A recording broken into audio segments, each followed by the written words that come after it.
there's obviously a lot of debate at events like this about what constitutes premium advertising, and many people have many points of view. And we wanted to kind of look at it from a viewer perspective. The inspiration for it was a piece from Comcast Advertising that was released last year, and there were 4 principles behind that. It was about brand safety, it was about transparency, and it was about traffic being 100% human. But interestingly, the thing we sort of double clicked in on was about what creates a high quality viewing experience. So we wanted to really understand from the point of view of the audience, point of view of the viewer, what they see to be high quality. And it was a really interesting piece of work because there's so many different factors that go into that, where it can be the content platform, it can be the length of the content, it can be when the content was released, and also importantly the ad experience as well. So it was a really interesting study and we got some really great insights out of it. Well, that's interesting. So the viewer is describing what they perceive as a quality environment, but the viewer is also spending an awful lot of time in environments that perhaps don't look like TV platforms, social feeds, but they're nevertheless describing what they see as quality in TV. Yeah, so we designed this project using a technique called conjoint analysis. And conjoint analysis is usually used in things like mobile pricing and putting together content and data packages in mobile, where you give a respondent a bunch of different options and you give them 2 options side by side and you ask them which one they prefer.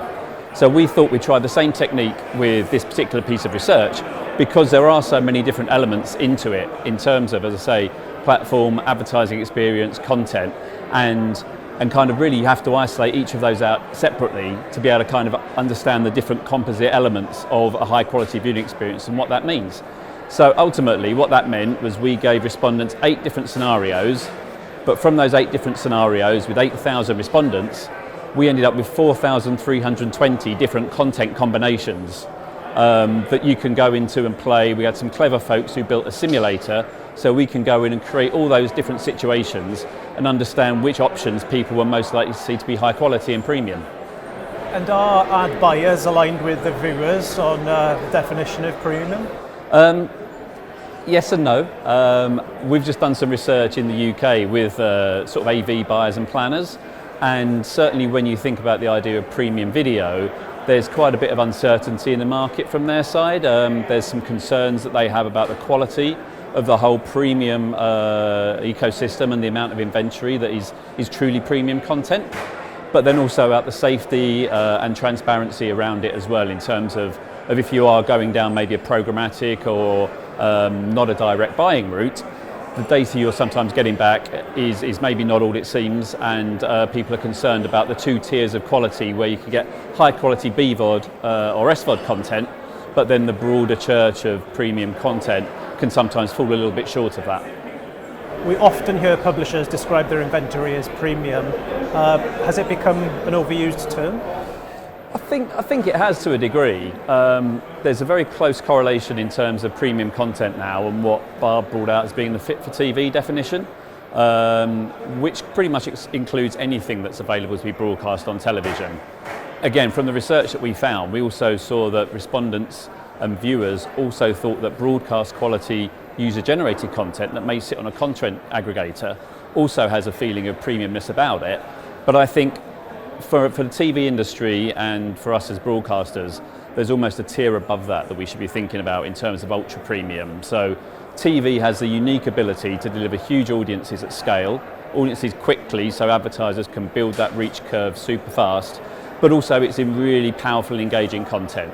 And that more often than not is live content, be it live sports, such as Sunday Night Football in the US or Premier League in the UK or Champions League, but then also things like entertainment content as well and live competition shows, where when we've done work around the levels of emotional engagement with that type of content, these programmers really know what they're doing and they can really build a crescendo and really get audiences hooked on that, which only live TV can do. So I think there's definitely a school of thought that where we should be going back and really trying to sell in that idea of ultra premium into the advertising marketplace, because that's truly only something that can be created with great content, great broadcasters, with a great legacy of storytelling.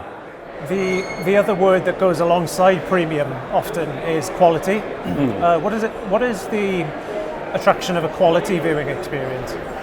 Well, I think for for audiences. It means it's some type of content they can really immerse themselves in. When we looked at in our piece of research about what need states are driven by quality content, more often than not it's about wanting to escape. Really sort of lose yourself in great content and engage yourself with that in a deep way. And actually what we saw from a new piece of research that's coming out pretty soon is the more positive and more happy and more content people are with their content they receive, the more receptive they actually are to advertising as well. So it's not a case of people jumping into this kind of deep and engaging content and then thinking the advertising isn't necessarily something they want to be avoiding. It's something that goes in a package, and the value exchange I think from audiences are they're happy for advertising if there's great content alongside it as well. But then also I think it's also on the advertisers and brands. I think creativity in advertising is super important as well. So making sure we've got great advertising creative to sit alongside that great content and really create a great experience for the audience.